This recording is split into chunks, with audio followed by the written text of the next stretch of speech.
Bismillahirrahmanirrahim. Alhamdulillahilladzi qasamar rizqa wa qaddaral ajal. Walahul hamdu ala ma hasal. Fala naf'a lil khalqi ma aradahu wa ammal. Ashhadu an la ilaha illallah wahdahu la syarika lahu azza wa jalla. Wa ashhadu anna sayyidana Muhammadan abduhu wa rasuluhul mursal. Allahumma salli wa sallim ala sayyidina Muhammadin nahi anil bukhli wal kasal wa ala alihi wa sahbihi wa dhurriyyatihi wa atba'ihi ila yaumil hukmi wal fasal. Amma ba'du. Yang kita hormati dan kita cintai para habaib, para alim ulama dan para muhibbin, hadirin hadirat rahimakumullah. Pertama-tama terlebih dahulu kita memanjatkan puji syukur kehadirat Allah Subhanahu wa ta'ala, yang mana selalu mengumpulkan kita di tempat yang penuh berkah dan rahmat ini. Salawat dan salam kita haturkan kepada junjungan kita Nabi besar Muhammad sallallahu alaihi wasallam dan kepada seluruh keluarga, para sahabat, zuriat dan pengikut beliau. Para muhibbin rahimakumullah, al-hikmatu sittun minal hikamil ataiyah. Qala al-Imam Ahmad ibnu Athaillah Sakandari rahimahullah wa nafa'ana bi'ulumih. Hikmah yang ke-60 dari Al-Hikam, berkata pengarang Al-Imam Ahmad ibnu Athaillah Sakandari rahimahullah, anta hurrun mimma anta anhu ajisun wa abdun lima anta lahu tami'un. Yang artinya engkau adalah merdeka, engkau bebas daripada sesuatu yang adalah engkau dari sesuatu itu tidak berhajat, tidak bergantung. Dan engkau adalah budak, engkau adalah budak bagi sesuatu yang adalah engkau bagi sesuatu itu mengingini atau tamak.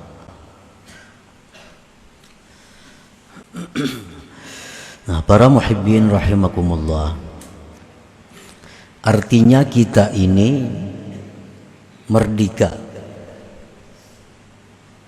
Arti merdeka itu tidak terkekang, bebas daripada sesuatu yang kita tidak memerlukan kepada sesuatu itu. Nah, kita kada perlu lawan sesuatu itu, maka kita bebas daripadanya.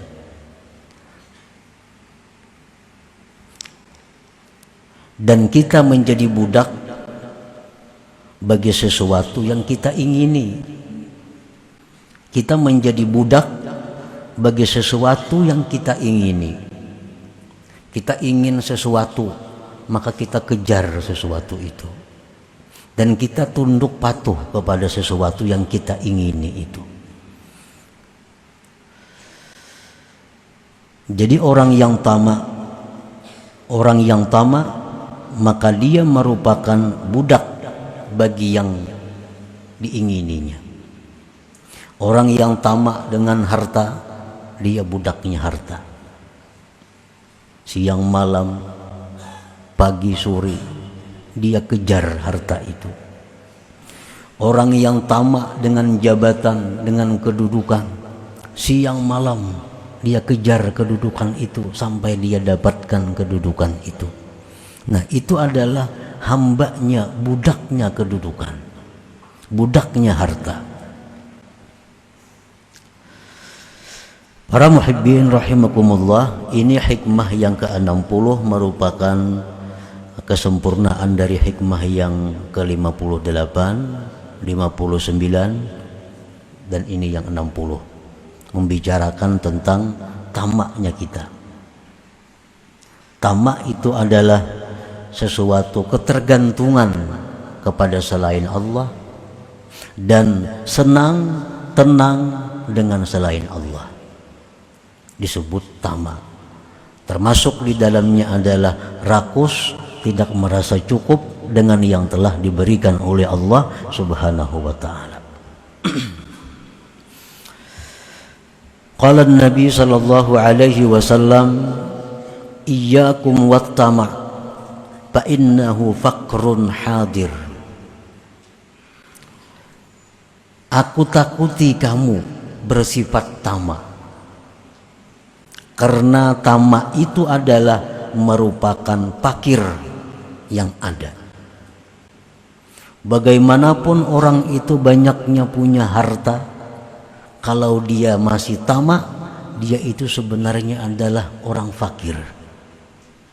Dia itu sebenarnya orang yang fakir.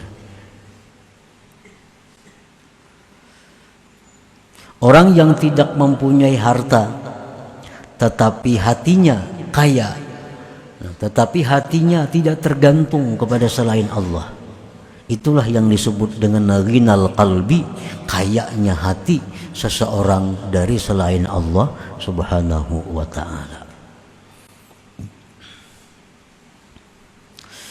Wa qala an-nabi sallallahu alaihi wasallam, man kanat niyyatuhul akhirah jama'allahu syamlah wa ja'ala ghinahu fi qalbih wa atathu dunya wa hiya ragimah wa man kanat niyyatuhu fid dunya farraqallahu alaihi amrah wa ja'ala faqrahu baina 'ainaihi wa lam ya'tihi minad dunya illa ma kutiba lahu. Rasulullah sallallahu alaihi wasallam bersabda, barang siapa mengingini akhirat,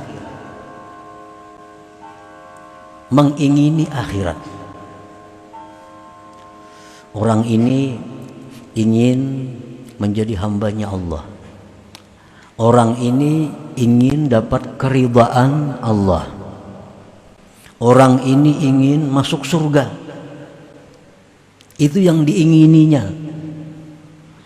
maka Allah himpunkan baginya perkara yang tercerai-berai dan Allah jadikan kekayaannya di dalam hatinya, dan dunia akan datang kepada dia dalam keadaan menyerah dan hina.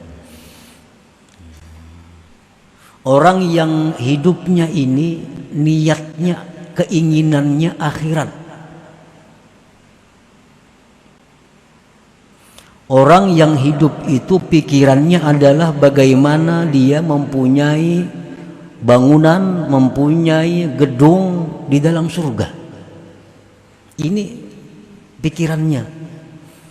Orang ini berpikir, berkeinginan bagaimana caranya supaya aku punya gedung yang megah tapi di surga.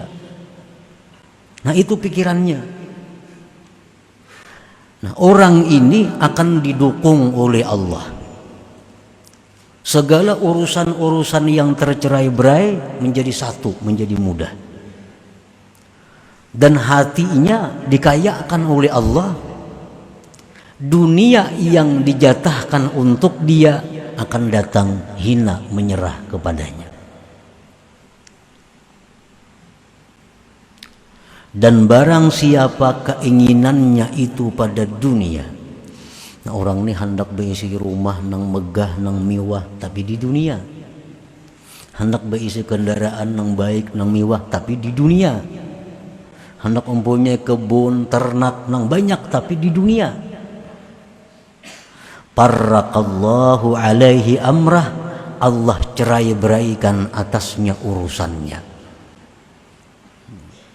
Dan Allah jadikan kepakiran di hadapan matanya, dan tidak datang kepadanya dunia kecuali yang sudah ditetapkan baginya. Jadi artinya orang-orang yang mengingini duniawi ini akan selalu sibuk karena urusannya tercerai-berai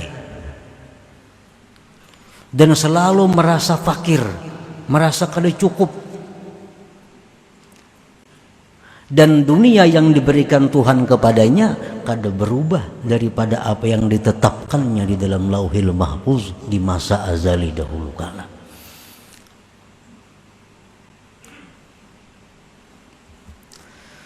Nah, para muhibbin rahimakumullah. Jadi keinginan kita itu hendaknya jangan keinginan yang surut. Jangan punya keinginan rendah. Kalau kita hendak kepingin punya gedung tapi di dunia, itu keinginan rendah. Yang kita ingini itu ya sesuatu yang murah. Yang kita ingini sesuatu yang binasa, yang hancur. Tapi kita tingkatkan keinginan kita itu kepada gedung-gedung yang di surga yang kita miliki. Mobil-mobil mewah di surga tapinya. Apabila kita demikian pikiran kita, demikian keinginan kita, dunia itu akan datang sendirinya kepada kita tanpa susah payah mencarinya. Nah, para muhibbin rahimakumullah. Qala Nabi sallallahu alaihi wasallam, man asbaha wad dunya akbaru hammi yulzimullah ta'ala qalbahu thalatha khisal. Hammun la yanqati'u abada wa syughlun la yatafarraju minhu abada wa faqrun la yablughu muntahahu abada. Rasulullah sallallahu alaihi wasallam bersabda, barang siapa berpagi-pagi dunia yang menyita pikirannya. Artinya orang ini bangun guring, nah imbas sembahyang subuh, itu sudah memikirkan tentang urusan-urusan duniawi, urusan-urusan yang kada dibawa mati artinya. Maka orang seperti ini Allah lazimkan di hatinya 3 perkara. 1, hammun la yanqati'u abada, kerisauan yang tidak putus selamanya. Yang kedua, kesibukan yang tidak pernah lapang dia daripadanya. Yang ketiga, kepakiran yang tidak ada ujung baginya selamanya. Nah, para muhibbin rahimakumullah. Jadi pagi hari nabai sukanan, bangun guring, imbas sembahyang subuh, itu waktu-waktu yang kita disuruh Allah untuk zikrullah. Waktu itu waktu yang disuruh Allah kita memikirkan akhirat. Ini waktu pagi, awal siang, awal hidup kita. Pagi-pagi itu Allah menyuruh kita agar berpikir akhirat, jangan berpikir dunia. Oleh karena itu Allah subhanahu wa ta'ala memberikan ganjaran yang sangat besar kepada orang-orang yang di pagi itu berzikir kepada Allah. Man shallal fajra fi jama'atin thumma qa'ada yadhkurullaha ta'ala hatta tatlu'a asy-syams thumma shalla rak'atain kanat lahu ka ajri hajjatin wa umratin tammatin. Biar Nabi. Barang siapa sembahyang subuh berjamaah, kemudian duduk berzikir, membaca Quran kah, salawat kah, tasbih kah, menuntut ilmu kah, sampai terbit matahari. Kada sampai sejam itu, kada sampai sejam, lagi sembahyang subuhnya tengah 6 begininya, kada sampai sejam, sampai terbit matahari. Sembahyang isyraq 2 rakaat atau duha 2 rakaat, maka baginya mendapat pahala haji umrah sempurna ujar Nabi. Nah, ini adalah satu dorongan kepada umat bahwa hendaknya di pagi-pagi itu jangan memikirkan urusan duniawi. Isilah waktu pagi itu dengan akhirat. Nah, para muhibbin rahimakumullah. Qala ba'dul hukama at-tama' ala thalathati aqsam. Tamak itu 3 macam. Qismun mahmud wa qismun madhmum wa qismun ghairu mahmud wala madhmum. Ada tamak yang dipuji, ada tamak yang dicela, ada tamak yang tidak dipuji, tidak dicela. Macam-macam tamak. Al-qismul awal, macam yang pertama, tamak yang dipuji. Kaqaulihi ta'ala hikayatan an khalilihi Ibrahim alaihi salam, walladzi atma'u ay yaghfira li khati'ati yaumaddin. Seperti firman Allah mengisahkan Nabi Ibrahim. Nabi Ibrahim berkata, wallazi atma'u, bermula yang aku tamak, bermula yang aku ingini, bahwa Allah mengampuni dosa-dosaku di akhirat nanti. Nah, tamak dengan urusan akhirat itu dipuji. Selalu merasa kurang dalam hal urusan akhirat, selalu merasa bodoh, akhirnya rajin menuntut ilmu. Selalu merasa kurang tubatnya, selalu tubat kepada Allah. Nah, ini tamak juga, tapi dipuji karena tamaknya ini kepada akhirat. Wal qismu tsani, macam yang kedua, ayyashghalahu an ada'i awamirillahi ta'ala aw yurida jam'al mal litakatsur wat tafakhur. Tamak yang dicela itu adalah tamak yang mencegah dia daripada, yang menghalangi dia daripada menunaikan perintah Allah. Inya ini keinginannya itu membuat inya ini terhalang daripada yang disuruh Allah. Sembahyang berjamaah tertinggal, wirid-wirid kada tabacai, pengajian-pengajian ditinggalkan untuk mencari sesuatu daripada duniawi. Nah, ini yang dicela tamaknya. Tamak seperti ini yang dikatakan Imam Hasan Basri, halakuddin wa fasaduhu at-tama, binasanya agama seseorang itu berada pada tamak. Ini kalau urusan usahanya paling sulit meninggalkan usaha. Jakanya kawa kada beperayaan. Tapi kalau urusan ibadah, nah itu kurang lebih. Urusan menuntut ilmu kurang lebih. Bila ada kepentingan lain, kepentingan usaha, ya kada usah sembahyang berjamaah, kada usah ke pengajian, karena ini ada urusan usaha. Nah, ini tamak yang dicela. Tamak ini yang merusak agama seseorang.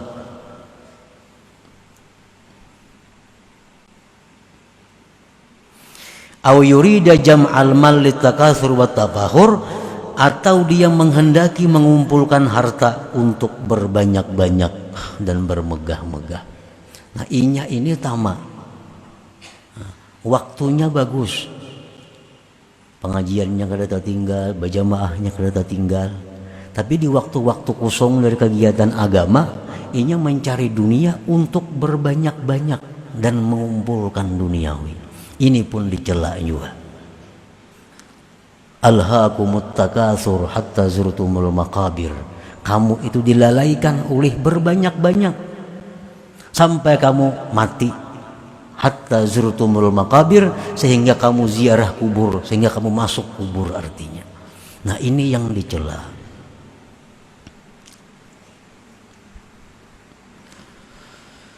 Wal qismu tsalis, sebagian yang ketiga, dipuji kada, dicela kada. An la yatruka syai'an min an awamirillahi ta'ala wa la yurida bihi litakatsur wat tafakhur. Tamaknya seseorang itu kadang meninggalkan sesuatu dari yang disuruh Allah, dan dia kadang menghendaki berbanyak-banyak dan bermegah-megah. Ini orang, anjuran Allah, seruan Allah dipenuhinya. Dan inya pun berusaha kada untuk bermegah-megah, kada untuk menumpuk-numpuk kekayaan. Nah ini tamak juga, cuma tamak ini dipuji kada, dicela kada. Walakin tarkuhu afdal, tetapi meninggalkannya itu lebih afdal. Nah, para muhibbin rahimakumullah. Su'ila al-Ghazali hal yazidur rizqu bit talab wa hal yanqusu bi tarkit talab. Imam Al-Ghazali ditakuni, adakah berusaha itu menambah rezeki dan tidak berusaha itu mengurangi rezeki? Kalau kita berusaha, apakah itu menambah rezeki? Kalau kita kada berusaha, apakah itu mengurangi rezeki? Imam Ghazali menjawab, kalla, tidak, artinya tidak. Fa innahu maktubun fil lauhil mahfuz muqaddarun wa muakkatun wa la tabdila li hukmillah wa la taghayyira li qismatihi wa kitabih. Karena rezeki itu sudah ditulis dalam lauhil mahfuz, ditakdirkan, diwaktukan, dan tidak ada yang bisa mengganti hukum Allah, dan tidak ada yang bisa merubah bagian yang dibagikan oleh Allah dan ketentuan Allah itu. Nah, para muhibbin rahimakumullah, jadi Allah misal membagi kita rezeki dalam satu minggu, diberi Tuhan kita rezeki misalnya sekian. Nah itu kan bisa dirubah, dikurang kada kawa, ditambah kada kawa. Tutup misalnya toko, kada mengurangi, karena isuk mungkin 2 kali lipat pada biasanya. Hari Jumat hari tutup berusaha, karena itu Sayyidul Ayyam, karena itu hari akhirat. Hari Jumat itu disebut hari akhirat. Kadang mengurangi rezeki, sedikit pun kadang mengurangi rezeki. Kalau kita percaya dengan apa yang ditentukan oleh Allah Subhanahu wa ta'ala.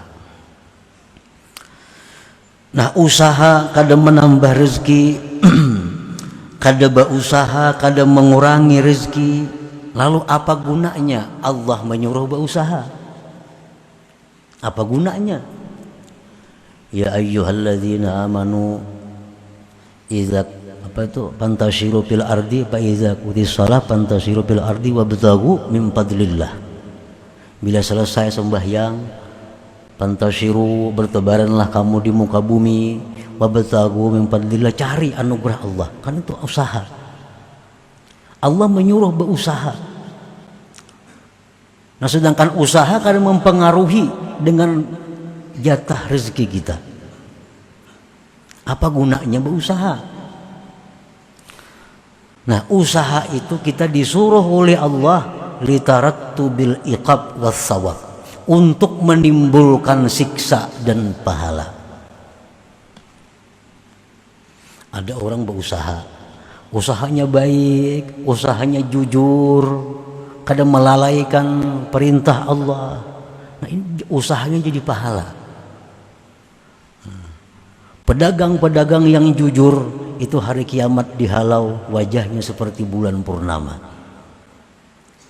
Nah, jadi Allah menyuruh berusaha itu hanya untuk menimbulkan pahala bagi yang usahanya baik, usahanya jujur, dan hanya untuk membuat siksa kepada mereka yang usahanya salah, usahanya melalaikan hukum Allah. Nah, jadi usaha kada berfungsi.